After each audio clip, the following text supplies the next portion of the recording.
Aha.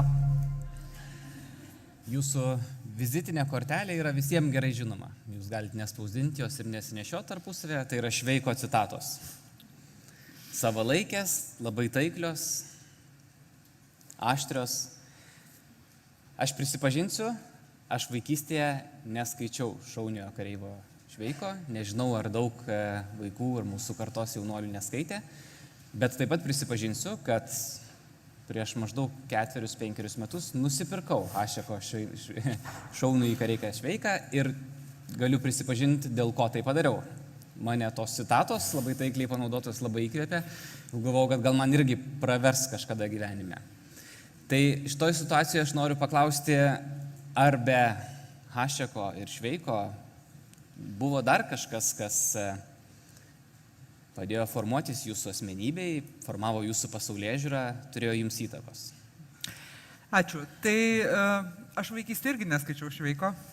Ir vienas žmogus yra man pasakęs taip kandžiai, sako, baigtų, sako, visur tą Šveiką cituoti, todėl kad žmonės galvos, kad tu daugiau nei vienos knygos neskaitai. Ir he has a point, taip sakant, bet tiesą sakant, aš perskaičiau knygą tada, kai mano asmenybė buvo jau, sakyčiau, smarkiai susiformavusi.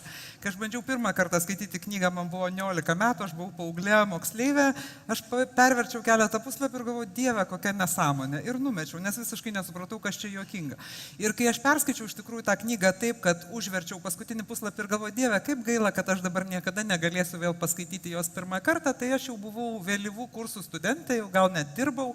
Dabar aš jau buvau gerokai susiformavusi kaip asmenybė, paskui kuo daugiau kartų tą knygą skaitydavau įvairiais gyvenimo momentais, tuo labiau man atrodė, kad aš atrandu gyvenime tą komizmą, bet būtent tas situacijas, tas aplinkybės ir visa tai, kas ten taip atrodo tokia visiškai buitiškai humoro forma, kažkokie nesusipratimai aprašyti, žmonių kančios, taip, ironizuojant, bet tikrai gyvenime labai labai dažnai tos situacijos pasitaiko ir kai tu jas matai, tai jos yra ypatingai juokingos. Dar labiau man turbūt buvo juokinga todėl, kad šiaip knyga yra apie karą, taip, bet kariuomenė, plačiaja prasme, ir daug tokių valstybinių institucijų, valstybinių struktūrų, biurokratizmo, tų sprendimų tokių priėmimo. Ir kadangi mano darbo pobūdis su to buvo labai daug metų susijęs, tai dar labiau iš tikrųjų matydavai tų situacijų komizmą ir galėdavai iš jų pasijuokti. O šiaip mano asmenybė, manau, kad formavo knygos plačiaja prasme, kurių tikrai aš savo negailėjau. Skaitydavau įvairiomis kalbomis, kai buvau paauglė, kadangi gerai skaičiau lenkiškai, tai galėdavau skaityti daugiau knygų, negu kad buvo pasirinkimo. Rusiškai, taip pat angliškai gana anksti pradėjau skaityti. Ir skaitydavau tiek, kad naktimis po antklode prožektorių pasijungusi, kad kaimynė mamai nepaskaustų. Ir turbūt tai turėjo tam tikros įtakos mano asmenybei. Vėliau, kai aš jau buvau tokio sąmoningo amžiaus paauglė, prasidėjo sąjūdis. Stojo visa šita diskusija apie tai, kokia bus laisva Lietuva, kokia čia bus ta nepriklausomybė, kokia bus ekonomika, kaip mes čia Švediją greit pasivysim ir visokie tokie dalykai. Ir tas laikmetis turbūt labai smarkiai mane suformavo, tas toksai laisvės troškimas, tokios apčiuopiamos, tokios visiškai ranka pasiekiamos ir matyt tokia ir esu. Ar galiu spėti, kad matematika buvo jums įdomi ir lengva disciplina mokykloje? Matematika man buvo lengva disciplina, bet man buvo taip pat lengva disciplina ir kalbos. Dvi disciplinos man nebuvo lengvos - dailė ir darbai.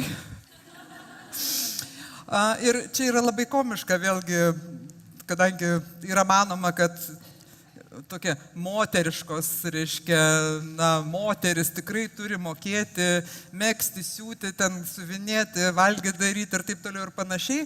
Tai ironija gyvenimo yra tokia, kad kai mane mokė mokykloje šitų dalykų, tai aš kai pradėjau siūti kažkokius naktinius 5 klasėje, tai dar dabar jie kaip paminklas nerankų darbo spintelėje guli, nes aš tiesiog negalėjau suprasti šitos prievartos prieš save, nors vėliau, kai man buvo įdomu, aš išmokau siūti, megzti, suvinėti, rišti makramė ir ką tik tai norit, nes man buvo tiesiog įdomu ir aš tikrai prie to kažkada savo gyvenime priejau. Tuo metu man buvo įdomiau tos pamokos, kada sukeisdavo merginas su vaikinais ir leisdavo eiti laidų pajunginėti, tai čia būdavo tas. Tai darbai man sekėsi prastai ir prastai man sekėsi dailė, todėl kad, tuometinė mokykla tiesiog atsisakė tos minties, kad piešti žmogų pasirodo galima išmokyti, ką jau dabar aš žinau, bet tuo metu nežinau, tuo metu tiesiog turėjai atnešti Van Gogo kokius nors ten ar Da Vinčio piešinius ir juos pasiūlyti mokytojai, kad jį tau parašytų gerą pažymį. Tai aš susimaudavau. Mes čia turim šį bei tą bendro, nes dailė man irgi buvo labai sudėtinga disciplina ir dabar jau, kai aš nupiešiu kažką kartu su dukra, tai žmona manęs klausia, ar čia dukra nupiešė ar aš. Tai tikrai labai silpna vieta. Bet kodėl aš spėjau, kad jums matematika yra nesvetima disciplina, nes jūs labai sklandžiai ir gerai argumentuojate savo mintis ir idėjas. Ir tai yra iš tiesų ne tik žmogaus, kuris daug skaito, bet kuriam matematika yra nesvetima bruožas. Ir mano vienas iš nesenų patyrimų buvo tai, kaip aš paskaičiau jūsų socialiniam tinkle įrašą apie PVM lengvatas šildymui. Ir mano nuomonė šio klausimu buvo visuomet ta pati. Aš žinau gerai aiškiai argumentus, kodėl manau, kad tos lengvatos nereikia, bet paskaitęs jūsų įrašą nenorėjau ir turbūt negalėjau diskutuoti. Tai yra tas talentas turbūt tinkamai labai aiškiai, raiškiai ir kryptingai išsakyti argumentus, su kuriais net nesinorėtų ginčytis ar būtų neįmanoma ginčytis. Ir vis tik tai prisiminkime 2009 metus, kuomet jūs vadovavote finansų ministerijai pačiu sudėtingiausiu Lietuvai po nepriklausomybės atkūrimo laikotarpiu. Lietuva buvo arti nemokumo slenksčio. Ir turbūt tuo metu neužteko vien sklandžiai dėstyti argumentus ir turbūt daug kas nesiklausė argumentų. Ar buvo baisu tuo metu? Buvo baisu, būčiau kvaila, jeigu sakyčiau, kad buvo nebaisu, bet kai aš gavau šitą pasiūlymą, tai aišku, mano pirma intuityvi reakcija buvo ne. Ir ta reakcija ne buvo keletą kartų pakartota, nes, buvo daug dalykų, pati politika, politinė pozicija, plus, aš pažinojau žmonės, kurie buvo atsakingi už valstybę tuo metu pakankamai neblogai, teko prieš tai kažką nuveikti ir ten ir klaidų padaryti ir netokių galbūt blogų dalykų, bet vis tiek tai jau yra visiškai kitas žanras, tai tu nesi to būrio dalimi, kad tiesiog galėtum tikrai tikėti, kad tie žmonės pasitikėdami tavim priims tuos sprendimus, kurie tau atrodys reikalingi. Tai buvo baisu, bet paskui aš kažkaip pagalvojau, gerai, tai visi čia tokie šventi, aš nenoriu, tu nenori, jis nenori, ji nenori, tai o kas nori tada? Ta prasme, kas tada galiausiai turi vis tiek ateiti šitą darbą padaryti? Aš suprantu, kad visi nori ateiti tada, kada yra gerai, saulė šviečia, linksma, dėl nieko pernelyg galvos savo sukti nereikia, nors čia dar aš pasiginčyčiau, kokiais laikais yra sunkiau būti finansų ministru, ar gerais laikais, ar blogais laikais. Man atrodo, kad gerais laikais realiai yra sunkiau. Bet aš tada tiesiog pagalvojau, gerai, aš pabandysiu. Ne todėl, kad aš čia labai noriu tokio įrašo į savo CV, nes jisai greičiau yra minusas negu pliusas, bet aš pabandysiu, tai turbūt ilgai nesitęs. Tokia mano buvo pirma mintis, nes aš arba neiškęsiu, aš tikrai kantrybės kartais stokoju, ypatingai kai reikia kažkokius beprasmiškus dalykus diskutuoti, bet tai gal ilgai nesitęs ir todėl aš bent jau būsiu pabandžius, aš bent jau būsiu savo pasakiusi, kad aš nepabėgau, neišsigandau, nepasislėpiau į krūmus.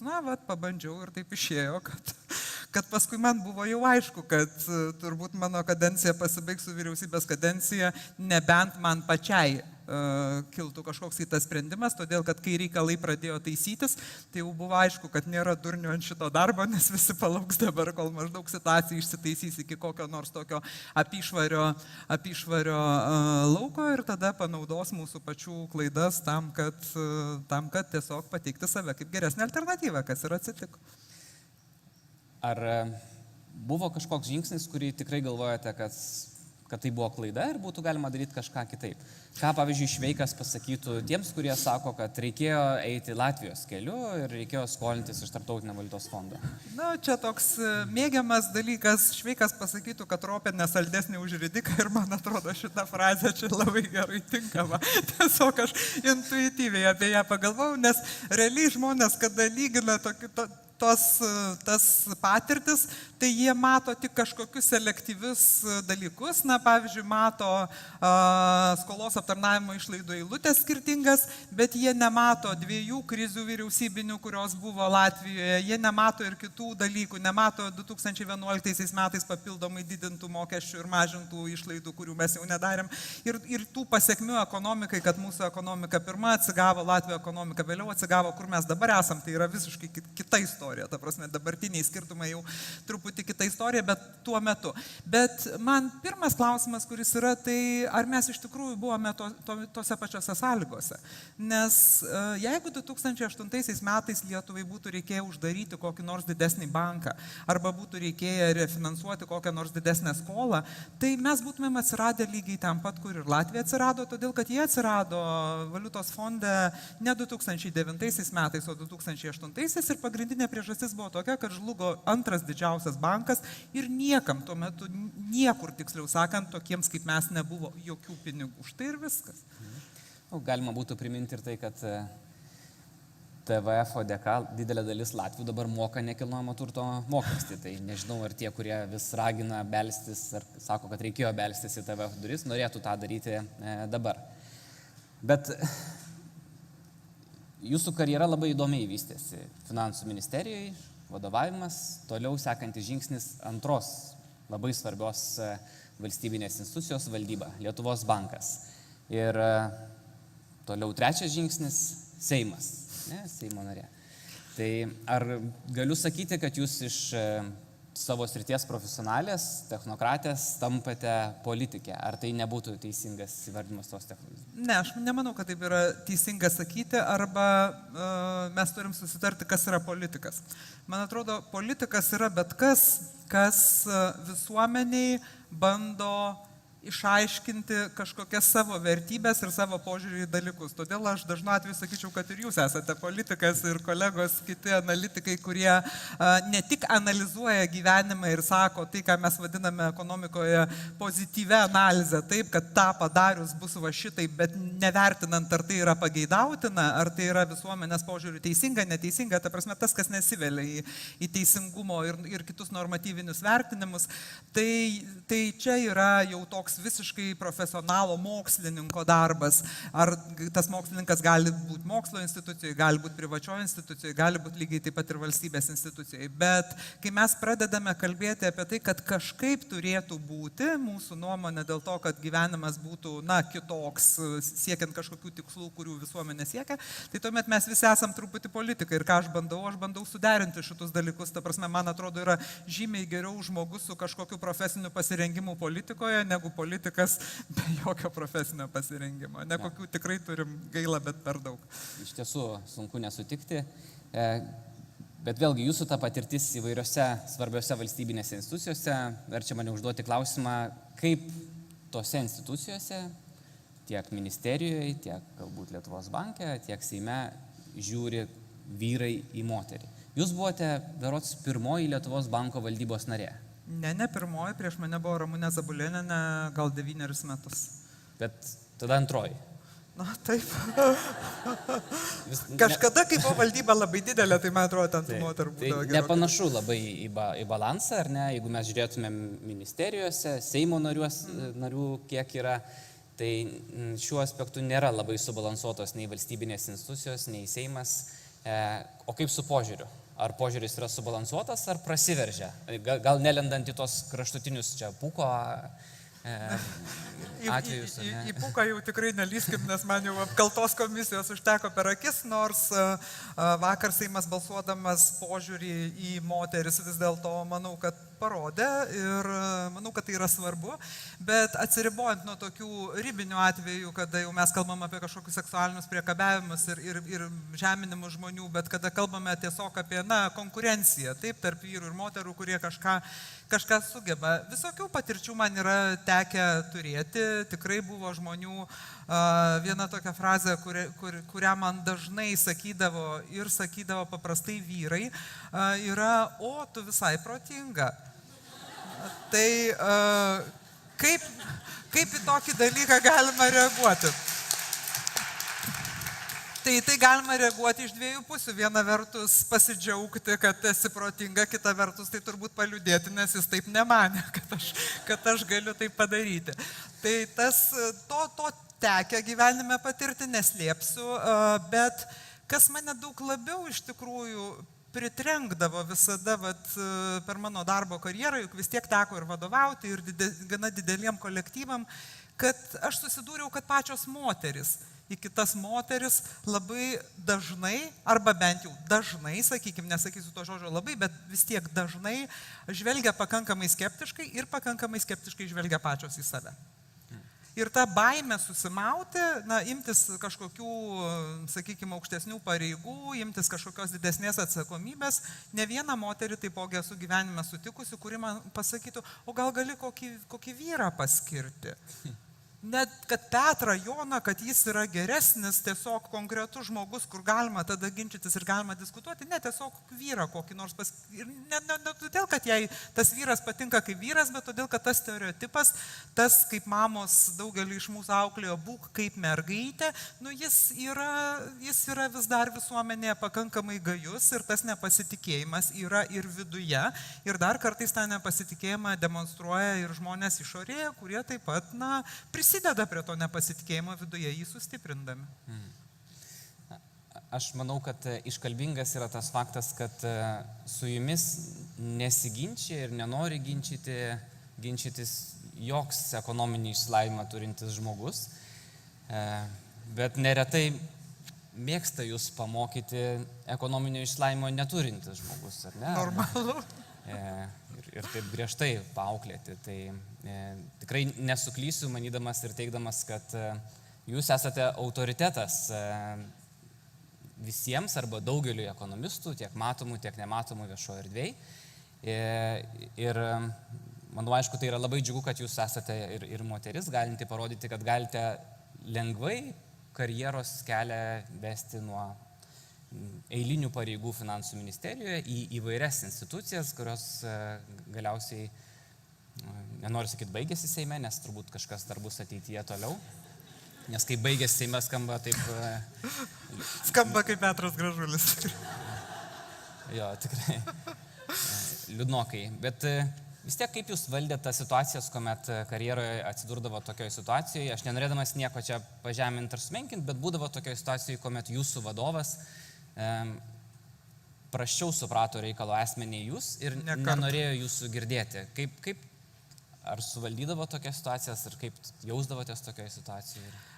Ne kartą ir politikoje tas nepaslaptis labai dažnai atsitinka, nes daug tų vadovų būna tokių gana atsitiktinių žmonių, kurie tiesiog atsiranda ministerijoje dėl to, kad juos partija paskyrė, o ten, ką jie supranta apie dalykus, tai jau čia paprastai kaip tie Facebooko komentatoriai, kurie pamoko ekonomikos, nors niekas manęs nėra taip nieko mokęs kaip skiepų žalos ir daugiau pažadėjau į šitą klausimą niekaip nesikišti, nes supratau, kad negaliu laimėti, net su visa savo iškalba. Tai tiesą sakant, buvo tokių situacijų, būdavo nelengva, kartais bandydavai aiškinti, kartais pavykdavo, nes yra tikrai žmonių, kurie patys nebūdami ten ypatingai kompetentingi, vis dėlto yra linkę įsiklausyti į kitus, jeigu jais ima pasitikėti, jeigu atrodo, kad tu neturi čia jokio savo asmeninio intereso, turi interesą tiesiog žmogui padėti susigaudyti toj vietoj, kuris yra. Tai būdavo geranoriškų tokių baigčių, tarkim, tokio nesutapimo kompetencijos, būdavo ir mažiau geranoriškų. Buvo tokių žmonių kaip Andrius Kubilius, kuris sakydavo, aš viskam pritariu ir tiesiog nieką nesigilindavo. Aš tikiu, kad auditorijoje bus norinčių užduoti jums klausimus. Aš prieš tai dar vieną klausimą užduosiu. Prisimenant šią Šveiko citatą apie atvirą žmogų, visada sakant į tai, kas jam užeina ant liežuvio.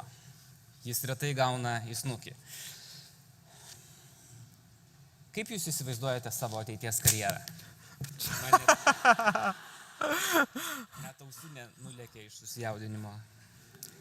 Nes jūs buvote jau visose svarbiose valstybinėse institucijose ir finansų ministerijoje, ir Lietuvos banko valdyboje, ir dabar Seime. Ar turite kažkokią viziją, svajonę? Turiu ir turiu pasakyti, kad tai niekaip nesusiję nei su politika, nei su Seimu, nei su panašia veikla, nes vieną dalyką, kurį reikia tikrai politikoje turėti ir kurio aš stokoju, tai tokia, tinkama, pasakysiu tokį žodį, čia nelabai tinkamas, bet geresnio nesugalvoju, tokia tinkama ekshibicionizmo dozė. Tai yra būti tokiu žmogumi, kuriam yra malonu būti viešam, kuriam yra malonu sėdėti ant sofos prieš auditorijas, kuriam yra malonu, kad jį visi mato, atpažįsta, parduotuvėje jį kreipia dėmesį ir taip toliau ir panašiai. Aš nesu toks žmogus ir aš kuo toliau, tuo labiau tą suprantu. Tai manau, kad tai, kas bus mano veikla, tai bus tikrai mažiau vieša, to aš savo norėčiau ir visokių minčių turiu apie tai, bet kalbant apie tą atvirą žmogų, kuris sako, kas jam ne visai ant seilės užplaukia, bet kuris nebando vinioti, kuris nebando visiems įsiteikti, nebando kažkaip tai praslysti tarp kažkokių skirtingų požiūrių ar kažko, tai mano gyvenime šiaip šitą frazę smarkiai pasiteisino. Aš per 3,5 metų, kai man sakydavo, kad mane muš, primuš, užmuš, ten jeigu kas nors pagaus, pensininkas koks nors tai su rankinuku uždaužys. Per visus šitus 3,5 metų aš vaikščiodavau juk pėsčiomis į darbą, iš darbo, ten į vyriausybę, iš vyriausybės ir taip toliau. Tai tokios, negeronoriškumo savo atžvilgiu, atviro negeronoriškumo aš susilaukiau turbūt kokius 3,5 karto. Visais kitais kartais aš sulaukdavau kažkokio smalsumo, tokio lyg užuojautos, lyg tai susidomėjimo, ką tu čia darai, ką tu čia perki, kur tu čia eini, ko tu čia vaikštai. Bet kad žmonės iš tikrųjų norėtų tau kažkaip išreikšti savo pasipiktinimą, kurį ten, tarkim, kokiuose nors interneto komentaruose išreiškęs rauniais domkratais, tai turiu pasakyti, kad tikrai ne. Ir man atrodo, kad tai tikrai pateisina tą taisyklę, kad jeigu tu su žmonėmis esi kažkaip atviras ir tiesiog, jiem neatrodo, kad tu juos bandai apgauti, tai galiausiai jie turbūt ir patikė, kad tu nebandai jų apgauti. Aš visiškai pritariu, aš gyvenime irgi supratau, kad realybėje žmonės yra daug geresni negu interneto komentaruose. Tai nedarykite tos klaidos, negalvokite, kad ten yra kažkokia reprezentatyvi visuomenės dalis. Ir visiškai suprantu, ką jūs kalbate apie tą ekshibicionizmo kažkokią tai dozę, kurios reikia tam, kad galėtum tapti politiku ar labai aukštas valstybinės pareigas užimančių asmenių. Nes aš įsivaizduoju, ką reiškia ir taip tokia jau dabartinė situacija jūsų, bet sunkiai įsivaizduoju, ką reiškia būti, pavyzdžiui, šalies vadovu, kuomet tu negali nei į restoraną nueiti, nei su draugais į barą nueiti, jeigu leidžia vyriausybė, nei šiaip nieko negali. Gal nebus jau tada tokios problemos ateity greitai, nebus kur nueiti. Čia dėl to aš galbūt neteisingai jūs ir paklausiau, kokia jūsų svajonė. Čia negali būti žmogaus svajonė. Ne, negali. Tikrai negali. Nebent žmogus yra iš tikrųjų toks outgoing, toks, kuris visada nori būti dėmesio centre, tada galbūt tokiam žmogui tai yra svajonė. Tai čia yra iš tiesų tai, ką turi turbūt paaukoti valstybei ir atlikti kaip karo tarnybą ar neatiduoti valstybei, nes geresnio nėra, ne? Tai aš nieko nenoriu pasakyti, bet aš tikiuosi, kad 2019 metais rikiuosis ne vien vyrai prie Daukanto aikštės.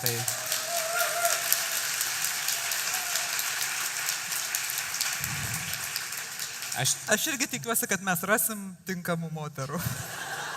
Aš žinau, kad mes jau radom, bet žiūrėsim. Tai ar bus, tikiuosi, kad tikrai bus klausimų, štai čia mikrofoną to jums paduos pirmoje eilėje.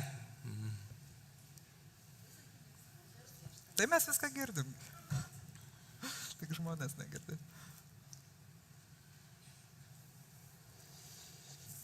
Yra toksai angliškas išsireiškimas you suffer fools badly, kad jūs sunkiai toleruojat kvailius.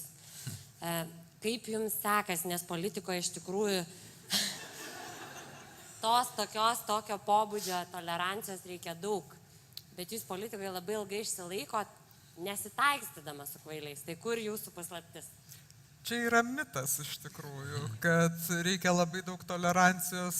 Priešingai, nereikia tos tolerancijos, reikia tiesiog žmonėms sakyti,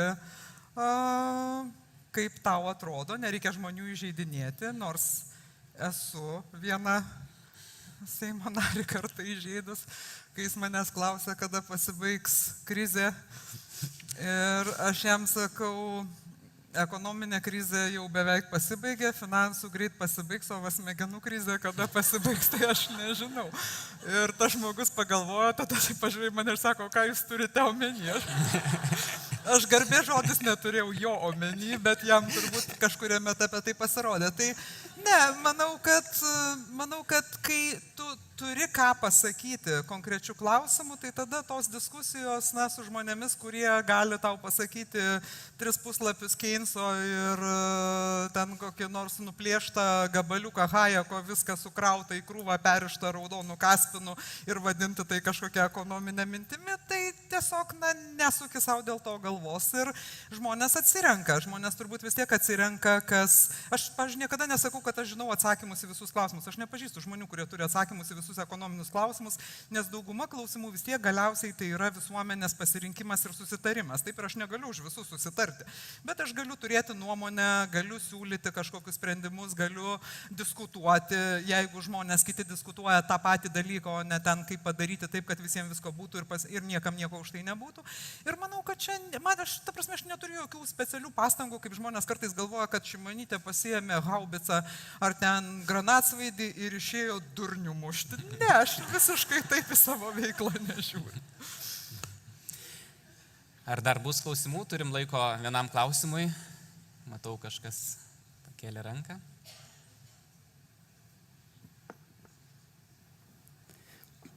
Pone Ingrida, savo pozicijoje jūs buvot vyriausybėje viena iš tų išskirtinių moterų, kurie iš tiesų nesusilaukė tiek daug nei kritikų, nei iš visuomenės, nei iš kolegų.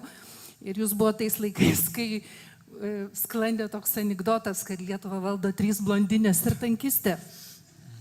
Tai aš noriu pasakyti, kad atstovaudama savo pramonę, ta prasme, kritiniais atvejais tekdavo net jūs kreiptis e-mailų ir jūs sugebėdavot atsakyti pati operatyviai.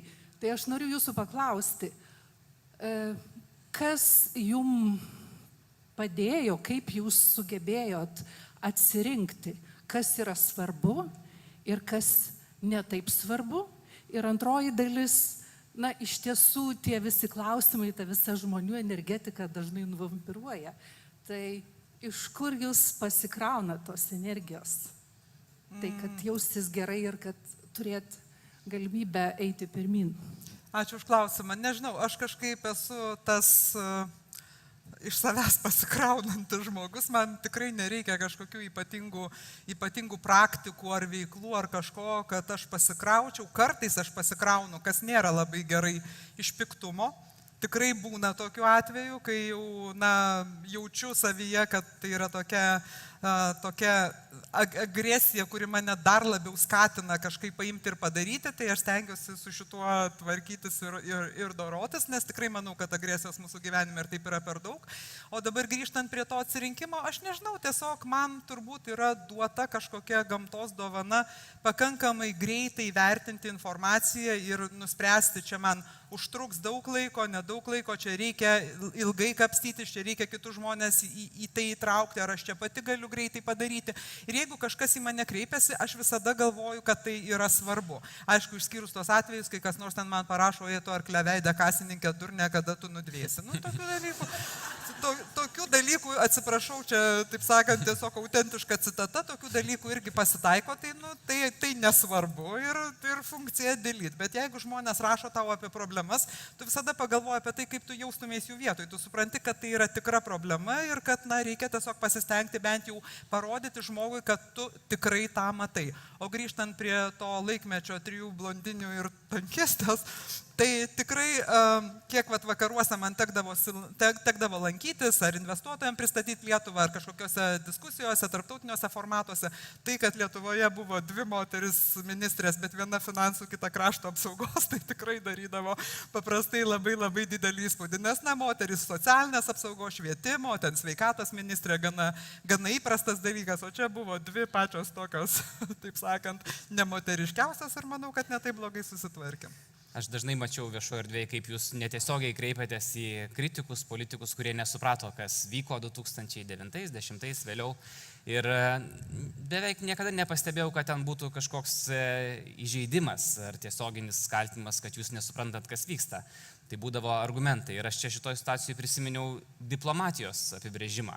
Kas yra diplomatija ir kas yra tikras diplomatas.